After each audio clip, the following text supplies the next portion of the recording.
ମୁଁ ସ୍ମିତା ଆପଣ ସମସ୍ତଙ୍କୁ ସ୍ୱାଗତ କରୁଛି ଲର୍ନ ଇନ୍ ପାଇପଲାଇନ୍ ଚ୍ୟାନେଲକୁ। ଏହି ଚ୍ୟାନେଲରେ ଆମେ ପାଞ୍ଚ ଧାଡ଼ିରେ ମହାପୁରୁଷଙ୍କ ଜୀବନୀ ବିଷୟରେ ଜାଣନ୍ତି। ଯେତେବେଳେ ପାଞ୍ଚ ଧାଡ଼ିରେ ଜାଣନ୍ତି ଅଧିକା ଜାଣିବାକୁ ଇଚ୍ଛା ହୁଏ। ଯଦି ଅଧିକା ଜାଣିବାକୁ ଇଚ୍ଛା ଅଛି କମେଣ୍ଟରେ ଜଣେଇବେ। ଆମେ କ'ଣ କରିବା ନା 10 ଧାଡ଼ି 15 ଧାଡ଼ି ବା ଲମ୍ବା ଏସେ ମହାପୁରୁଷଙ୍କ ବିଷୟରେ ନେଇକି ଆସିବା। ତାହେଲେ ଆଜିର ଭିଡ଼ିଓରେ ଆମେ ଜାଣିବା ଆଉ ଜଣେ ମହାପୁରୁଷଙ୍କ ଜୀବନୀ ମାତ୍ର 5 ଧାଡ଼ିରେ। ଇମାନୁଏଲ କାଣ୍ଟଙ୍କ ଜନ୍ମ 22 ଏପ୍ରିଲ 1724 ମସିହାରେ ହୋଇଥିଲା। ସେ ଜଣେ ଜର୍ମାନ ଦାର୍ଶନିକ ଏବଂ ଆଧୁନିକ ଦର୍ଶନର ଜଣେ ପ୍ରମୁଖ ବ୍ୟକ୍ତିତ୍ୱ ଥିଲେ।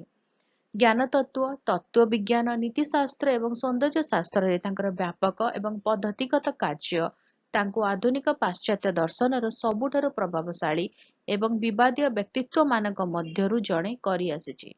ସେ ଯୁକ୍ତିବାଦ ଏବଂ ଅଭିଜ୍ଞତାବାଦକୁ ଏକାଠି କରିଥିଲେ। ସେ 12 ଫେବୃଆରୀ 1804ରେ ମୃତ୍ୟୁବରଣ କରିଥିଲେ। ଭିଡିଓଟି କେମିତି ଲାଗିଲା ମୋତେ କମେଣ୍ଟ କରିକି ଜଣେଇବେ।